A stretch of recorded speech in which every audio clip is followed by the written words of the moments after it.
back again with another review. Little kind of mini review this time. I just was able to get my hands on this Jonathan Bernier Pro Return 20.2 True slash Lefebvre set. Was able to use it for a little bit, and so I just wanted to throw up a review on it. But you know, these are pro returns, so I hesitate to just call this a straight up 20.2 review, although the set does seem mainly stock to me from what I can tell, with just a few minor tweaks. So I feel like in general, this can be used as kind of a 20.2 review, but I just want to throw that caveat out that these are pro return. So there could be some differences that I'm just not aware of, as I've never used a stock pair of 20.2 true gear. But that being said, let's get on with this review. I'm going to start off with the glove and blocker, just because there's kind of less I have to say about those, and then finish off with the leg pads. So we'll start with the glove. Oh, and also I'm wearing my Devils Martin Brodeur jersey, since these are Bernier's Devils gear, so it's Devils colored. Brodeur being my all-time favorite goalie. So anyway, with the glove, I will say that in general, their gloves have stayed the same for quite a few years now. I've tried the 12.2 glove. I had the 12.1 glove, and even their later Lefebvre's later involvement with the CCM and the E-Flex line, like the 4 whatever. Their gloves have basically stayed the same. I've noticed they've thinned out a little bit in certain areas, some things, and just minor changes. But in general, their gloves are very much the same, which if you just absolutely love their glove, that's maybe a positive for you. But for me, I think there's like a fine line between not fixing something that isn't broken, and also being stale and not innovating or doing anything else. I would like to see them do a little more with their glove and blocker. I'll get to the blocker too, because I kind of feel the same way about the blocker. I do feel the same way about the blocker. But I just think they need a little bit of a refresh. Doesn't have to be like drastic changes, but it's really just to the point that you don't even need to get their latest gear. You could get their glove and blocker from several versions ago, and you'll be fine. So it's like, why are you? What is it that you're trying to get people to buy your newest stuff with if there's nothing different about it or whatever? So like I said, I've used the other True gloves before, and I found them to be pretty decent. Not my favorite gloves. I wouldn't go out of my way to buy them or use them, but they were fine. Like I liked them enough. This one though, I hated, and it's because of an option that Bernier used, which is not surprising since he's in the NHL. He uses a Pro Palm. I've always used the just normal stock palm on the gloves. For me, the Pro Palm ruins this glove, and it's not an angle issue because this is a 590, and that's what I have ordered in the past, or what I've used in the past that I've liked. But the Pro Palm just completely makes it uncomfortable, makes it super hard to close. I can force it closed, but slowly. Like, obviously when you're playing, you're not going to close it like this slowly and very forcefully with your hand, but it definitely doesn't snap shut or anything. And I just found it very awkward to use and pretty hard to catch anything other than if I was able to kind of cradle it into the pocket, which is something I kind of do anyway. Just like a bad habit I've always had, where sometimes I don't close my glove, I just kind of cradle it in the pocket.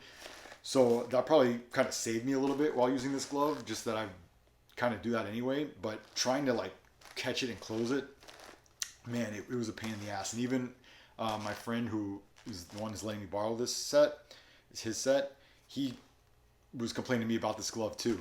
So it's not just me, but again, I can understand when you're at that level facing pro shooters, NHL level shooters, that you might need more padding, and maybe it's just something he's so used to over the years or whatever, and it still works for him. But like at the beer league level, and for me and probably you guys, I wouldn't go with the Pro Palm. unless you're just really playing at some level against shooters that are crazy high. I mean, I play in the A League, Beer League. I mean, I play against guys that are ex pros and stuff like that too. I play about as high as a level I can get as a Beer League guy currently. And to me, their regular palm was fine. I had no issues with that when I've used a regular palm in the past. So yeah, that one thing just really killed this glove for me, and I did not like it. Found it difficult to use, and just was overall kind of unsuccessful using the glove. Um, but other than that, it's very much the same glove they've been putting out for years. Um, so, and there's really, as far as I understand, there's not really a difference in the glove and blockers with the 12 line or the 20 line. They just it's just the graphic to match the pads. It's more the leg pads that are the difference. So, you know, yeah, it's just like I was saying with them just kind of putting out the same thing year after year. And I had complained about that with the leg pads in the past too. Not so much now. Now they're actually doing some newer stuff with their latest leg pads. And even with the 12.2 line, was different enough from the 12.1 line. But with the glove and blockers, they're still just kind of stuck putting out the same thing they've done for years, getting a little stale at this point. And that's kind of my overall gripe I've had with Lefebvre over the years, is that they do that. So anyway, that's basically all I have to say about the glove. You know, just in general, if you like their gloves, I guess you'll probably like these. I would suggest not going with a Pro Palm unless you really play at a super high level. And yeah, so that's the glove. The blocker,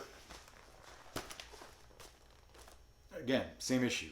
This is the same blocker they've been putting out for years, back into their CCM days. You know, and people say a blocker's a blocker, and kind of, yes, it's pretty hard. In that sense, like, I would agree with saying, like, it's pretty hard to fuck up a blocker to the point that it's unusable or I'd hate it. Off the top of my head, I can't think of a blocker that I just absolutely hated and thought was just terrible. At worst, it's just like, yeah, whatever, but I can use it. I do think they make pretty good blockers. In videos I've done in the past using their stuff, their blockers, I've talked about that. And I would say, other than Bauer, they're probably they make about the second best blocker. But that being said, it's still the whole thing about, it's the same old design, it's the same blocker for years and years. I feel like even the blocker is even worse than the glove, to be honest with you, as far as, like, they really don't change anything with the blocker. And you might say, well, you just said it's like the second best blocker. Why should they change it? Again, but there's that fine line between having something good and wanting to keep that, but you can't just never innovate or never try something new or whatever. Especially like, and with the glove too, they feel just kind of like chunky and clunky in general. Like, I just feel like it could stand to be thinned out a little bit. The blocking board. I don't know, maybe do like a one-piece sidewall instead of the two-piece. Not that this is really like a flimsy sidewall, but I prefer like a one-piece sidewall over the two-piece, or at least offer different ones within the lines, like make the 20 different than the 12 in that respect. But just, they could do little things like that to change it up. They don't have to completely make a different blocker, but, modernize it a little bit, bring it up to date a little bit. And just kind of as an example, I wanted to show you, because I have this as a backup blocker. I have a CCM eFlex 4, which that was when they were still with CCM.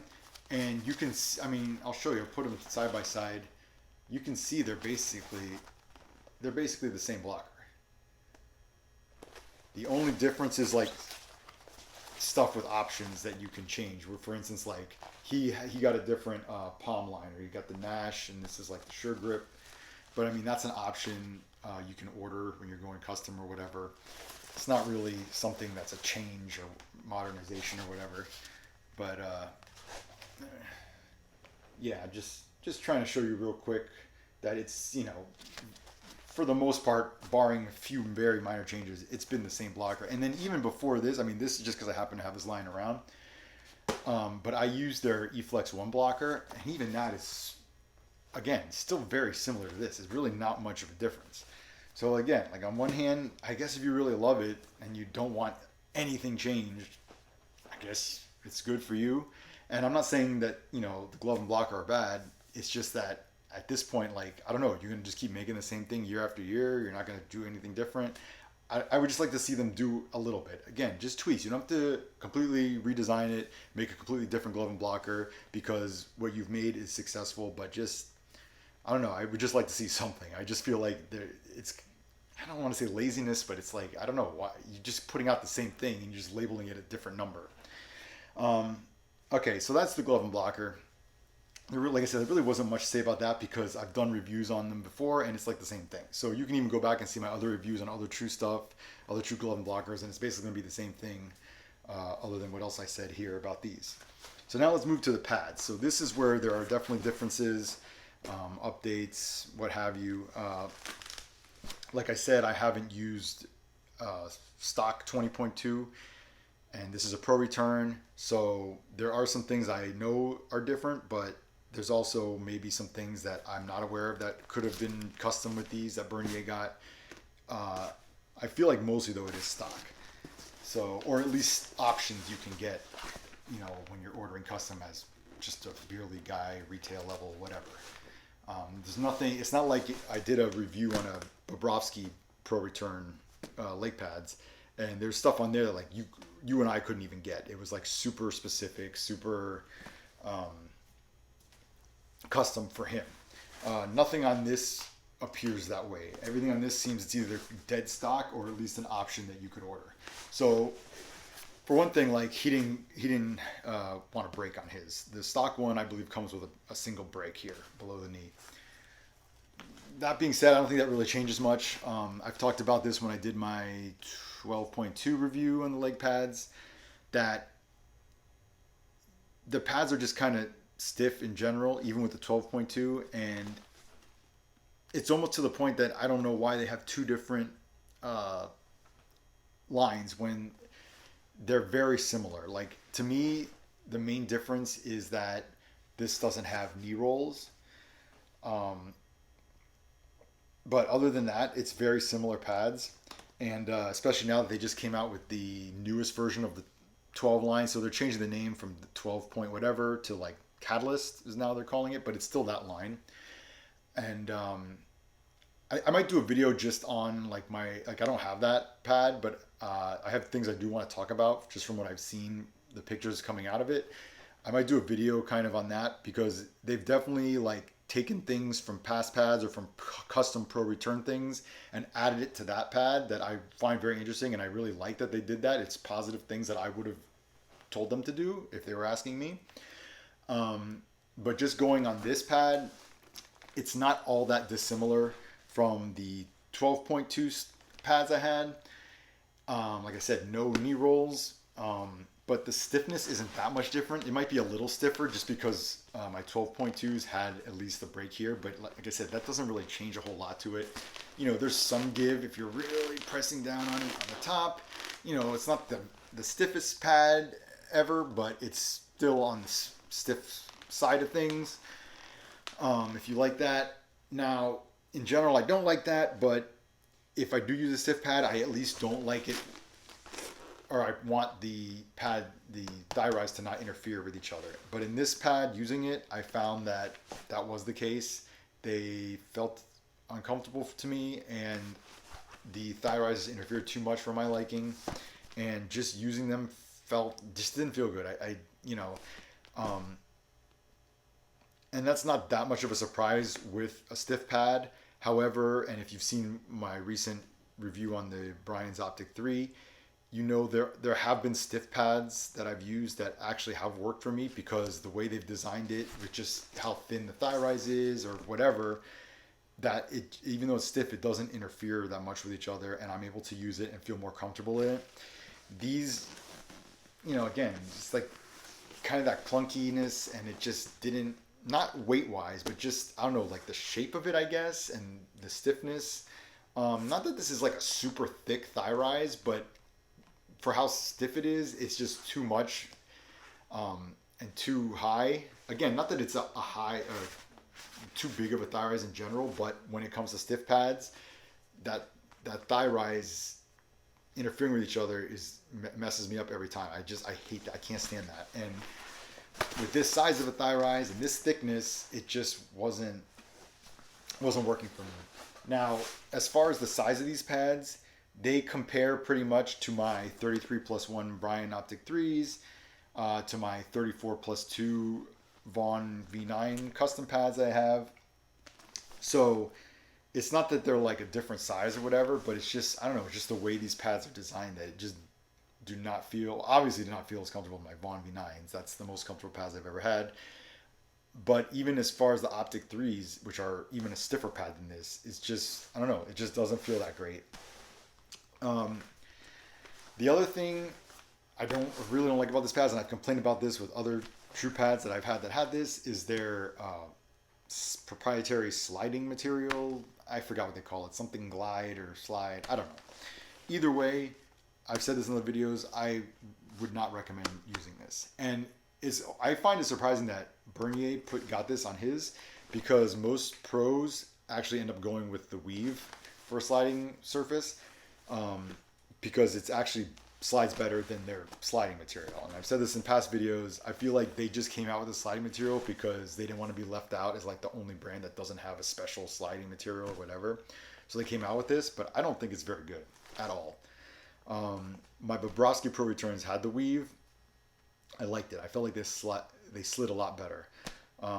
My 12.2s, and I think even my 12.1s, if I remember, it's been so long at this point now, had the this sliding material too, and I had the same complaints about it not feeling good, or not sliding good. I mean, not having to do with feel. The sliding, just not good with it.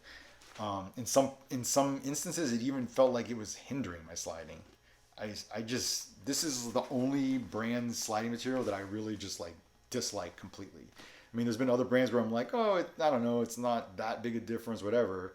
But this is the only one I've tried that I think is legitimately bad, and they shouldn't even put it on. And I would not recommend people ordering this sliding material. So that was with that issue.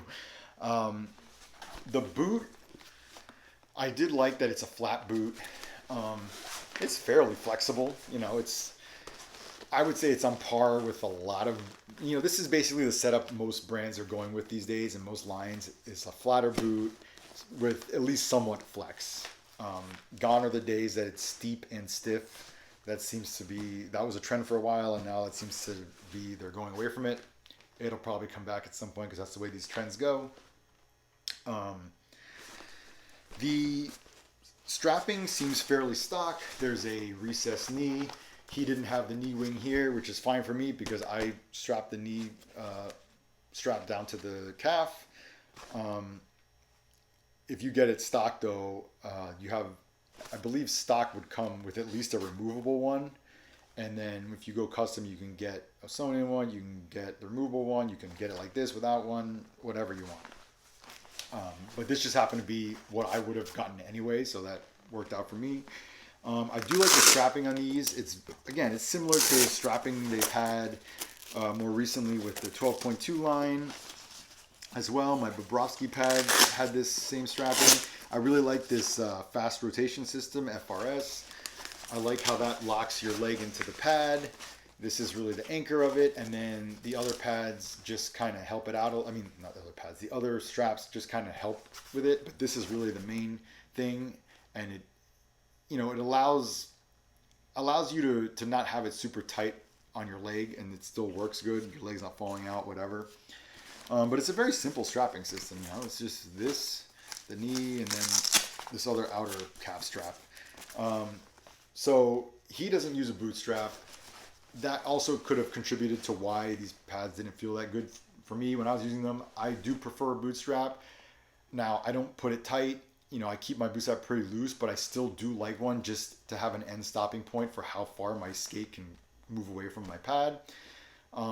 So that could very well have contributed to why I didn't like this pad. And that's just something, again, an option. It's not something to do with the essence of the pad itself or the way it's designed that's bad. That was just, he didn't use a boot strap. I prefer one, and whatever. You can get it without the boot strap. I believe the stock one is actually removable anyway. But yeah, so that's just an option thing. But in this case, I did not like that it did not have a boot strap.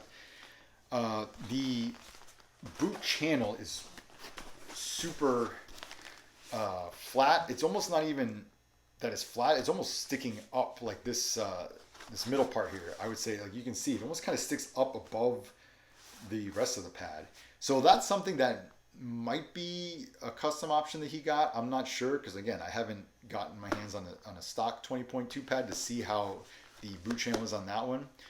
But that's something that I didn't like either because, like I said, again with the thigh rise being stiff and already tall enough or even too tall than I needed, this is pushing the pad up and sitting it up higher on your skate. I don't prefer that. So that was something I didn't like again. So it depends. If this is a custom thing he got to make the boot channel, I don't know how to say this, shallower or like it's not even shallow. It's like I said, it might even be above the rest. It might even be almost to the point where it's making the pad rise. So if that was a custom thing he got, then I guess it's not something against the pad itself. It's just a custom option he got that I don't like. But if it is something that is how all the 20.2 pads are, then I just flat out don't like that part of it. So, okay, been kind of shitting on the pad and saying I don't like it. I'm going to talk about a few things I did like. I do like their toe tie system. I mean, this is not just with the 20.2. This is with any of their pads come with this toe tie. Well, it's the stock option. You can get skate lace or whatever. You can put your own third party toe ties on there. But I think these are pretty good. I mean, my favorite toe tie system is the Kova toe tie system. But other than that, I felt like these are about the second best ones I found. And I like them enough where when I use these pads, I don't even put the Kova on them. I just use this because it's not worth the trouble for me to put the Kova ones on. Not that it's really a big deal, but just being lazy, I don't feel like putting the Kova ones on because these feel good enough that I just use these and they're fine. So I do think this is a good toe tie system. So that's one positive. The other positive is the pads are very light. So this is another thing that I'm not sure if he requested some kind of custom thing told them to make the pad a little lighter for him, and maybe the stock one isn't as light as this, because this is definitely lighter than like the 12.2 line. Not that the 12.2 line I felt was like heavy, but this is lighter. To the point that's noticeable. Like you pick it up and you notice it's light, And I've said this the other way too, where pads are maybe have felt a little heavier when I pick them up. Once it's on your leg and you're playing, it's not something I notice. Like I didn't think like it was helping me necessarily as I was playing, because in general, like I said, the pads just felt uncomfortable and I didn't really care for the way I played in them. But it's just I guess a positive to say about it, and something some people do care about the weight. So it is noticeably light, is what I'm trying to say. Like I don't know if it's like the lightest pad on the market or what, and I don't even know have a way to weigh it, but yeah, I did notice it just picking up that it's light. Again, during the course of play, once I had it on my leg and I wasn't thinking about it, I don't think it really matters in general. But we're talking about such a minute amount of weight between this and something that's another pad that's not as light. But whatever, it's just I'm trying to find positives to say about the pad.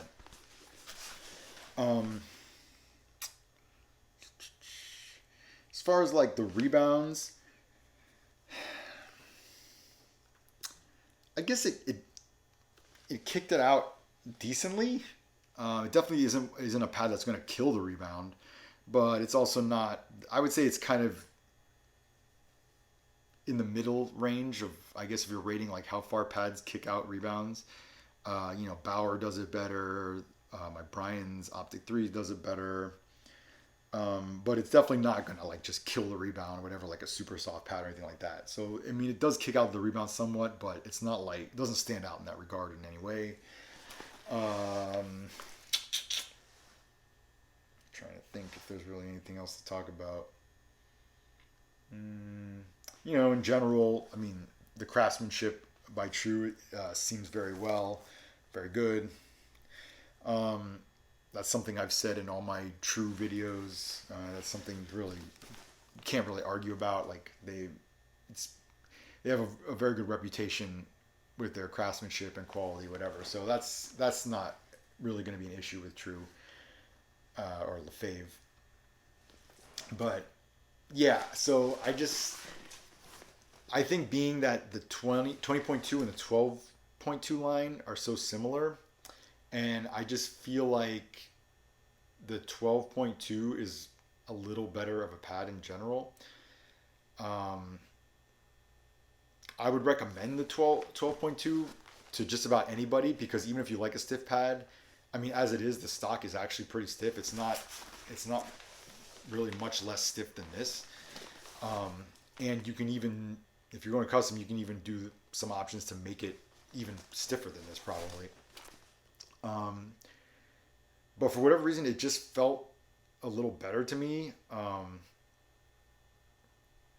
I can't 100% say why, because the 12.2 had the similar thigh rise. Um, maybe, I don't know, maybe because the boot was slightly more flexible, and maybe because it had the boot strap, but I just felt like the 12.2 did feel better to me. Um, and like I said, you can still get it stiff, and it is even still a pretty stiff pad. Now, like I said, they came out with a new Catalyst line. They did some changes with that I think are better than even the 12.2 or the 20.2. Some things that I had in my Bobrovsky Pro Return pads. So, maybe I'll do just kind of a reaction video to what I think about the unveiling of the Catalyst line or whatever. But, as far as the 20.2s, that's basically it. I hesitate to call this a 20.2 review because these are Pro Return pads, but I was able to get my hands on it, so I did want to make some kind of video just to talk about it in general. Um, so like I say, take this review for what it is with a grain of salt. These are Pro Returns. But yeah, I just didn't care for this, for the leg pads, and with the glove and blocker. I was just kind of disappointed with like how it's the same old thing. Not necessarily that they're so bad. With the glove, it was the option that he went with the Pro Palm, which you don't have to get that. That really ruined the glove for me. Other than that, the glove and blocker are fine. I just think at this point, they did some changes with their leg pads. I think it's time to do some changes with the glove and blocker. Nothing huge, but you need to offer something a little different. It's like 5 lines now that it's basically been the same glove and blocker. So yeah. So I mean, I guess. Oh, I didn't talk about the knee landing. So the knee landing was actually comfortable. Like this is pretty soft. This part that your knee actually touches, and it's not super like stiff. Like how the Bauer has the Stabiliflex, or I forgot what it's called, but they have 2 different versions. But either way, they're both built in to the pad, so it's like one thing with the pad. So they're pretty stiff. This doesn't move. I mean, you can see this has a little give, which is supposedly a negative. I never noticed a big difference with the Bauer ones I had and this older style where it's just kind of threaded in here as far as how they perform. But yeah, it was comfortable. I mean, my knee stayed on fine. That part itself wasn't an issue. It was comfortable, everything like that. It was just, I don't know, in general, I just felt uncomfortable using these pads. And like I said, it's not just the fact that they were stiff. I mean, yes, that's not the greatest style of pad for me, but I've used other stiff pads like Bauer, Bryan's, and they felt better than these. So, like I said, take all that for what it is. But that's just my little kind of mini review about this Pro Return set I got to use here. As always, if you have any questions, just leave them in the comments. I'm always happy to talk shop with people, go back and forth, and try to answer the best I can whatever question you guys have. Other than that, I guess I'll see you in the next video.